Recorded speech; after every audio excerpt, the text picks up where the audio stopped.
Hello, this is Yasso, and how are you guys doing today? um, I am doing a lot better than last time. I my fingers healed finally, so I am able to draw and stuff. And so I'm sorry if it's a little quiet. I still can't get my microphone to work. It's a one of those blue microphones, like the Yeti, I guess. I'm not sure. It's like the brown one, the blue, whatever they're called. I'll probably put a picture here. Anyways, so today what I wanted to do was a like live demonstration on how I color. This is just like a very quick, crappy like thing I did of my husband's character. Her name is Ren. She's really cute, and yeah. So I already did the sketch and the line art, as you can see, and one of the first things I do when I start coloring is I start laying down the flat colors, which is basically a base that I use. Um, it's like the base color, and then I start adding the shading to that. Now with Clip Studio, it has this neat little feature. When you go over to your paint bucket tool right here, the fill tool, it has like different little settings here you'll see, and most of the time it'll default to this one, which is refer only to editing layer. So what that does, and I'll show you real quick, let me just pick a skin color here. She's very pale, kind of like Elsa from Frozen. So if you have that selected, it's just going to fill the entire layer like that. What I like about Clip Studio is that it has this one right here called Refer Other Layers, and what it does is that it'll stick to, like, it'll refer to the lines. So let me show you. And it just makes it easier to just fill in the spots that I want to fill in, because it'll refer to the lines that I have drawn out. Now if there's a gap like there is down here, obviously it's gonna, you know, it's gonna fill up the rest of the page. So what I like to do is just go in with that same color and just make a line. Oops, I have the wrong tool selected. Here we go, G pen. So I'll just make a line with the color, and then just do that. And that's how I lay down the flat colors. So I'm gonna quickly just erase out the areas that I don't want to be colored that way, because unfortunately, like, I can't really select properly the areas that I don't want. I usually erase like the eyebrows where they're underneath the hair, but I'm just gonna leave them for now because this isn't gonna be like, this isn't one of my big illustrations. This is just a demonstration. So that's how I fill out the skin. And then her hair, she's got like pale, very pale blue hair. It's almost like a white. So I'm just gonna fill that in. I usually draw her with white hair, but with this demonstration it's easier if I just do it blue. And there you go. So you fill it out. And then whatever areas I need to touch up, I just touch it up with my pen. I just fill it in. Super easy. Super duper easy. Here's her ear, I forgot to fill in, so I'm just going to fill that out with the pen real quick. Alright. And then her eyes are like a teal blue. Okay. As for accessories, that's black, and that's also black, so I'm just gonna do a line like that, fill it in, fix it up a bit. Now you see how sometimes you'll see like little bits that are sticking out like that? I just go in and fix it from that layer. Another thing to use with computer programs such as Clip Studio or Sai or even Photoshop is, you know, layers are a great great thing to use. Now her mouth is open there, but I left that gap, so it's gonna fill it in. So I'm just gonna erase that, fill it in with some dark tone, clean up the edges. Oops, a little too much there. Control Z is your friend when you're doing digital art. And yeah, that's pretty much a colors there. On this right here. I'll do it on this layer. You see how when you're working on layers, this layer is underneath the black, so it's not going to show underneath, or it's not going to show over any of those things, and that's, you know, that's something that is very handy. So I have the base colors down, right? I'm just going to go ahead and quickly add the white. What I like to do is, I'll go back to refer to editing layers. I'll sometimes use a contrasting color just so that I can see what pieces I'm missing. And as you can see on the hair, I'm missing a lot. It's really hard to see when you don't have that contrasting layer underneath. So I'm just gonna quickly fill it in.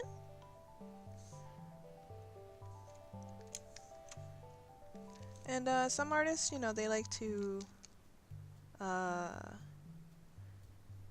they don't really mind being sloppy with their coloring. It's part of their style, but for me, I am super picky and super anal when it comes to like filling out the edges. I just like to go in and fill in the edges as much as I can. I'm trying to do this quickly because I am about to head out the door and do grocery shopping. I'm just waiting for things to happen. Or I'm waiting for I'm waiting for my husband's computer to finish up. And after that we're gonna go grocery shopping. Get some food, because I'm hungry. So fill that up as much as I can. Fill this up right here. Clean up the edges. Don't forget, you can always use the eraser tool. Don't be afraid to use the eraser tool. So now that I have all that, I'm just going to go in to this empty layer, add the whites. There you go. Use this to fill in the blanks.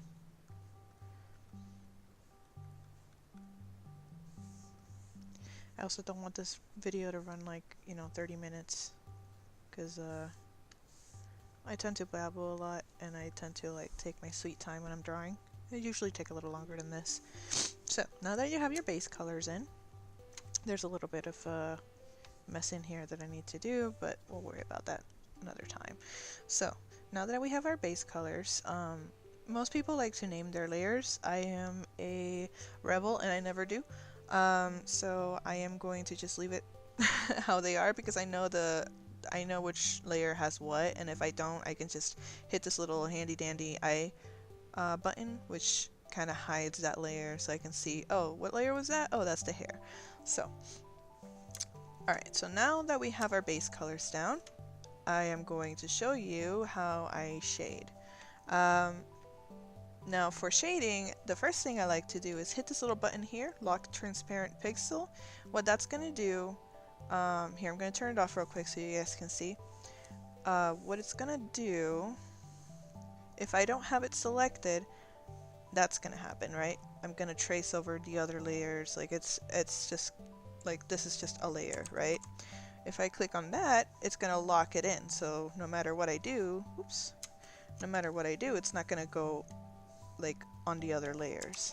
Some people use masking, but I don't know how to use masking. This is just how I learned how to use these kind of things. So a lot of people will yell at me and be like, why aren't you masking? Masking is so good. But honestly, I prefer to do it this way. I'm more comfortable doing it this way.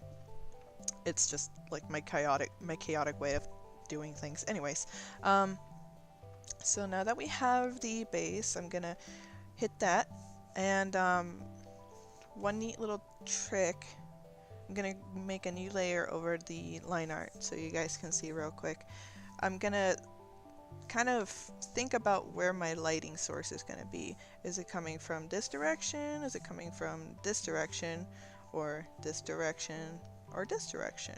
Sometimes you can have more than one direction. Sometimes, you know, I can have lighting coming from this way and a little bit of lighting coming from this way. And for that, I don't really know exactly how to show you guys how to properly do it. I just go in and do it myself. I just kind of think about it. I don't map it out. I just kind of think about it and do it. So what I'm gonna do is, I guess I'll do lighting from this direction, and a little bit from over here, from like this side. So what I'm gonna do is basically sculpt out her face. I'm gonna do warm shadows, so what I do is I go more towards the red. And this is a neat little trick to make your pictures really pop, is that you go, if you're gonna have a cool light source, you're gonna want a warm shadow or vice versa. And I do this with a lot of my pictures, if you've noticed. Also like a warmer tone for the shadows and a cooler light source. Oh, and by the way, I'm using for the shading, I'm using this oil paint from Clip Studio. It's one of their default brushes. I don't really do anything to it because I like the way that it has soft edges, and the opacity just works for me. And yeah, so I'm gonna go ahead and do that. So you see the shadows are being casted this way. So what I'm gonna do is just that. Make the shadows on this side of her face. And this is her neck, her hair. Her hair casts shadows as well. Another trick is when you look at shadows in real life, when shadows are from far away, they tend to be a little bit blurry. The closer they are, the more crisp they're gonna be, right? So say like the nose here, the closer it is, like right around here, the more crisp it's gonna be. But then I take my blur tool here and then I go to blur, and then I'm gonna lightly, oops, that's a little bit too strong. Let me just bring it down a bit. I'm gonna lightly blur the tip here because the tip is further away from this, so it's going to be a little bit blurry. Over here I'm going to do the same. The shadow is going to be blurry here because it's a curved edge. And over here too. Now since there's hair here, the hair is going to have a sharp shadow. And that's how you make it look a little bit more realistic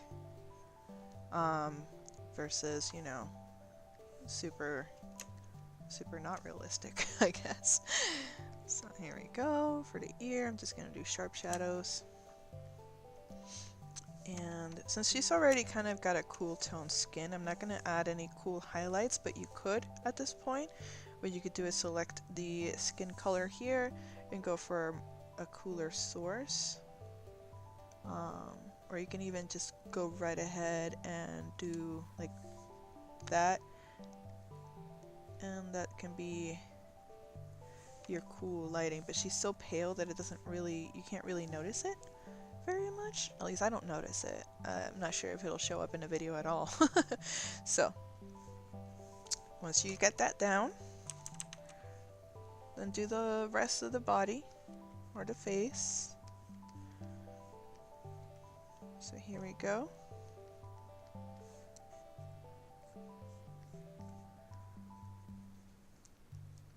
For this part of the neck, I'm still not sure how exactly I'm supposed to shade it. I'm still working on that.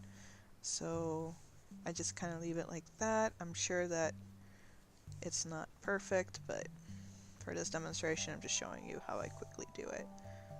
A little bit of collarbone action because she's a thin girl.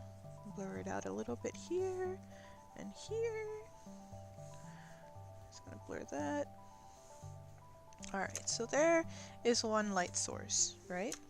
So I'm gonna take that very light color I selected for her highlight, and what I'm gonna do is where this light is coming through, I'm just gonna very lightly kind of trace over the edge, and what that's gonna do is gonna have like a glowing effect to the skin.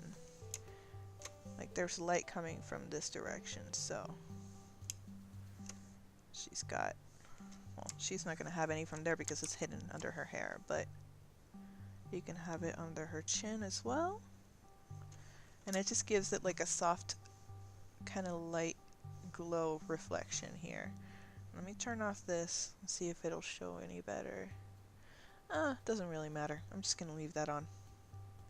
So for the hair, similar concept, except hair has a lot more motion, a lot more, I guess, dimension when it comes to shading. I struggle a little bit with hair, but I have found that this way it's a lot easier for me. So what I'm going to do is I'm going to go for the warmer side. So I'm going to go towards the green. And I'm going to make it a little bit dark. There we go. So same light source, same direction. Again, I hit that little lock transparent pixel. I'm just gonna go in, same brush and everything. I'm gonna go in and just do that number. For hair, I usually pick more than one shade color for shading, so I'll show you in a second. So you do that.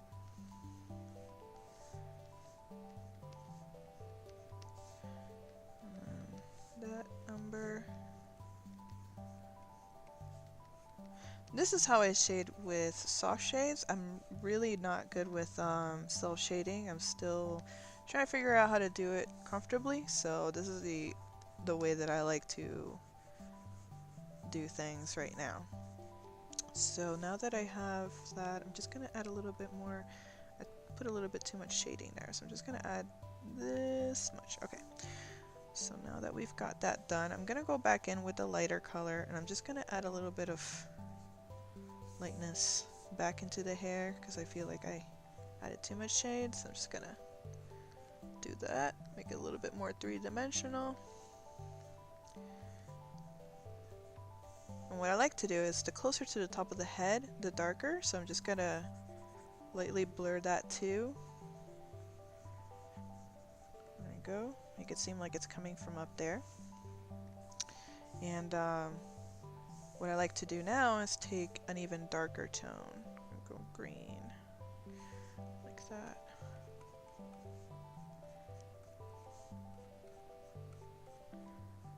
And just kind of give it a little bit more dimension by adding that darker color, mostly in the bottom and underneath some of those layers of hair. That way, because when you look at someone's hair, it has a lot of dimension in it. So I'm just gonna do that real quick. Add a little bit up here. There we go. Now what I like to do is grab this white with my pen and just add a little bit of shine to the hair. Because shiny hair is pretty. And here we go.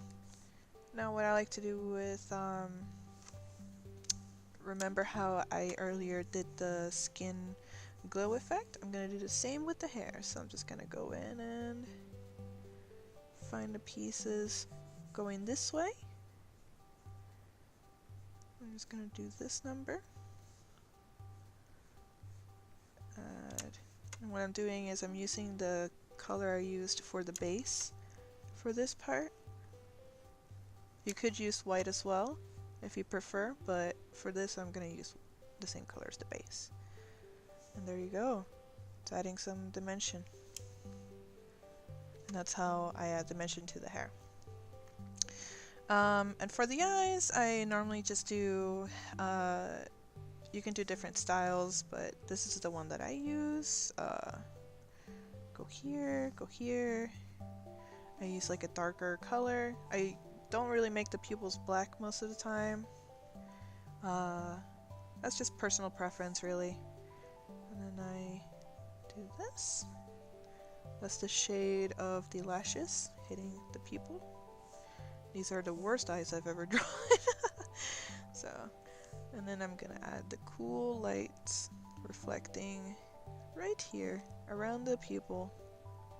Little balls of light reflecting, and then I take the pupil line again, and I like to do like a little line around it. Just kind of uniforms things, you know? Everybody has a different way of doing their eyes. I sometimes switch it up a bit, so it's not always the same.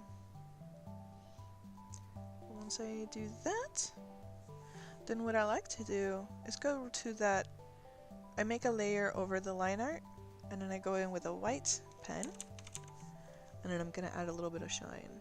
So a little shine ball there, a little shine ball here. Sometimes I'll do even like a line like that. Actually, I like the line, so let's stick with the line. There's a line there. And those are the eyes. And of course, we can't forget to add, oops, there I am checking the layers, add the shadows. So, warm shadow. It's gonna go here. Just add a little bit of shadow there to the eyes. And I tend to follow the line that I made previously on the eye color. I'm gonna do the same here for these guys.